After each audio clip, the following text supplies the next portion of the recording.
नमस्कार दोस्तों, हमें ज्योतिष से रिलेटेड बहुत सारी जिज्ञासाएं होती है, बहुत सारी क्वेरीज होती है, पर हमारे पास कोई माध्यम नहीं होता जिनसे हम ये क्वेरीज को सुलझा पाए। आज हमारे साथ हैं पंडित दीपक कुमार तिवारी जी। राम राम। आज हम पंडित जी से पूछेंगे कुछ सवाल और उनके जानेंगे जवाब।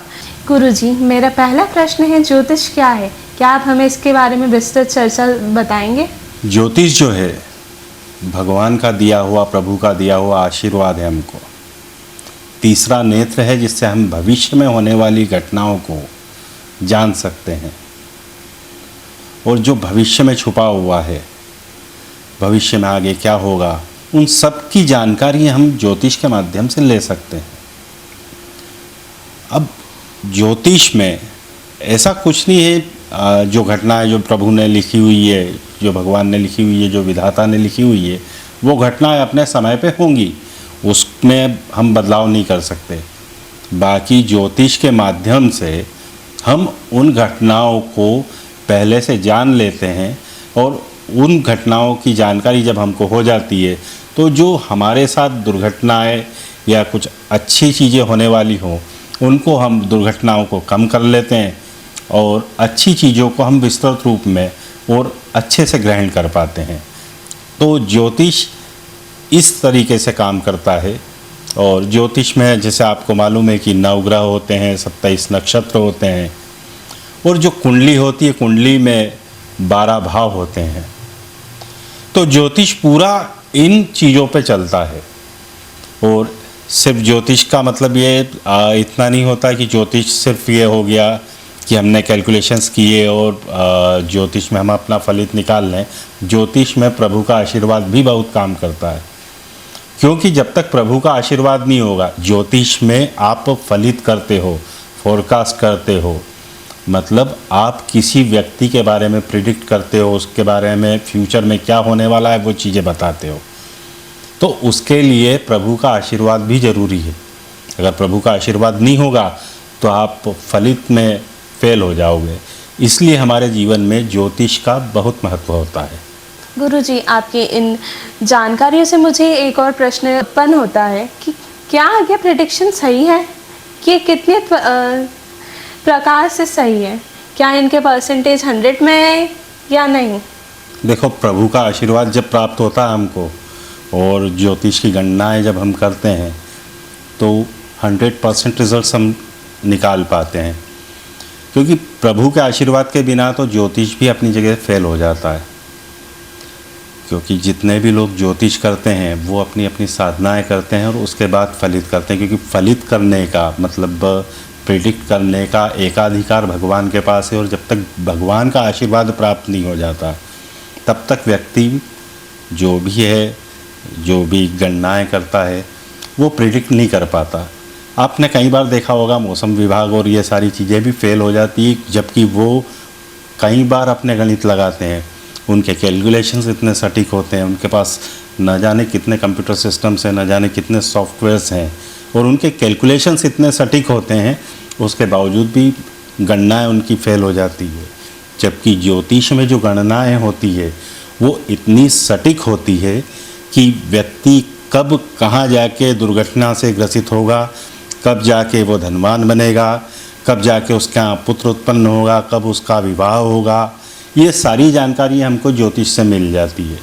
तो ज्योतिष में जब प्रभु का आशीर्वाद पूर्ण रूप से प्राप्त हो जाता है, जो ज्योतिष विद्या का जानकार है, जो ज्योतिष करता है, वो अगर प्रभु का आशीर्वाद प्राप्त कर लेता है, उसके बाद 101%, मैं 100% नहीं बोल रहा हूँ, 101% उसका फलित सत्य होता है। इसमें कोई संशय वाली बात नहीं है। मैं आपके उत्तर से संतुष्ट हूँ। मैं बस ये जानना चाहती हूँ कि आपके पास इसका रियल लाइफ एग्जाम्पल है। क्या आप मुझे एक रियल लाइफ एग्जाम्पल दे सकते हैं? बेटा, रियल लाइफ एग्जाम्पल्स तो बहुत सारे हैं। मेरे एक जजमान हैं, उनका बच्चा बिल्कुल पढ़ाई में कमज़ोर था। बार बार वो टेंशन में आ जाते कि इसका आगे क्या होगा। बाकी जब उसके प्रेडिक्शंस को लेके मैंने उसके बच्चे की पत्रिका देखी, और कुंडली देखने के बाद दिमाग में जजमान का जो सवाल था उसको देखते हुए जब पत्रिका देखी, पत्रिका में ये देखा कि उसका जो 10th या 9th के बाद से उसका भाग्योदय, उसका पढ़ाई में मन लगेगा और वो आगे जाके उन्नति करेगा। तो उस बच्चे की जब पत्रिका देखी तो वो बच्चा आज की तारीख में एक इंजीनियर है और सॉफ्टवेयर इंजीनियर होके अच्छा व्यवस्थित रूप से काम कर रहा है और व्यवस्थित रूप से पैसा कमा रहा है। दूसरा एग्जाम्पल एक मेरे सामने आया था, एक व्यक्ति, क्योंकि राहु हम लोग कहते हैं कि राहु का ग्रह जो है बहुत ख़राब होता है। एक एग्जाम्पल पत्रिका जब मेरे सामने आई थी उस समय में और पत्रिका देखी तो राहु उसका 12th हाउस में बैठा हुआ था।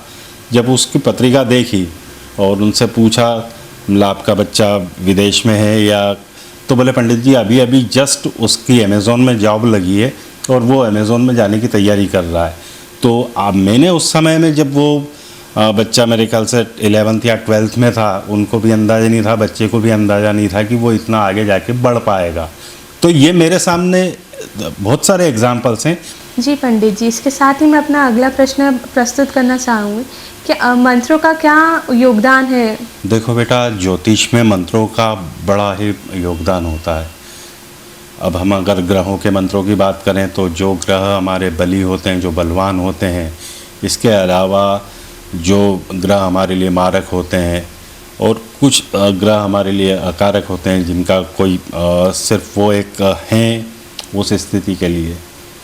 तो ग्रहों का जब हमको कोई ग्रह पीड़ा दे रहा हो, जब हम उस ग्रह के दान करते हैं, उन ग्रहों के मंत्रों का जप करते हैं, तो वह ग्रह हमारे लिए शुभ फल देना चालू करते हैं या उन ग्रहों को हम एक अलाइन करना चालू करते हैं, उन ग्रहों को व्यवस्थित करना चालू करते हैं, तब जाके वो मंत्र जो है हमारे लिए फलीभूत सिद्ध होते हैं। और सिर्फ यही वाले मंत्र नहीं होते, मंत्र देवी के भी होते हैं। जब बहुत ज़्यादा पीड़ा होती है व्यक्ति को और पीड़ा होने की स्थिति में कुंडली में ऐसे ग्रह दोष आ जाते हैं, तो हम प्रभु से निवेदन करते हैं, भगवान से निवेदन करते हैं, भगवान के मंत्रों का जप करते हैं, भगवान से प्रार्थना करते हैं कि हे प्रभु इस पीड़ा से निवारण करें। तो मंत्रों का बहुत ही विस्तृत योगदान होता है हमारे जीवन में और हमारी कुंडली को व्यवस्थित करने में। क्या मंत्र सही में कारगर है कि नहीं? देखो बेटा, प्रश्न बड़ा अच्छा है और वास्तव में व्यक्ति को दिमाग में बात आती है कि हम इतनी हवन करते हैं, हम इतना पूजा करते हैं, इतने मंत्रों का जप करते हैं, तो क्या वास्तव में ये मंत्र काम करते हैं? तो ये 101% सही बात है कि मंत्र सही तरीके से किया गया मंत्र का जप उस व्यक्ति के कार्य को सिद्ध करने में सक्षम होता है। बस इतना ध्यान रखना है कि वह मंत्र व्यवस्थित रूप से जप किया हुआ हो, व्यवस्थित ब्राह्मणों के द्वारा जपित किया हुआ हो, व्यवस्थित ब्राह्मणों ने जप किया हो, उसका कीलन वगैरह अगर जो कुछ भी हो, अगर उस कीलित मंत्र है तो वो सारी चीज़ें व्यवस्थित की हो तो मंत्र 100% 100% काम करता है। गुरुजी के साथ बैठकर हमें बहुत सारे प्रश्नों का उत्तर मिला। जो जो प्रश्न मैंने पूछे उनका गुरुजी ने बहुत सटीक उत्तर दिया। यदि आपके भी मन में कोई प्रश्न चल रहा है तो कृपया करके दिए गए पते पर आपके प्रश्न भेजें और हम अगले एपिसोड में उसके बारे में चर्चा करेंगे। गुरुजी, आप हमारे स्टूडियो पधारे, इसके लिए हम आपका बहुत बहुत धन्यवाद करते हैं। बहुत धन्यवाद, बहुत बहुत आपका भी बहुत बहुत धन्यवाद।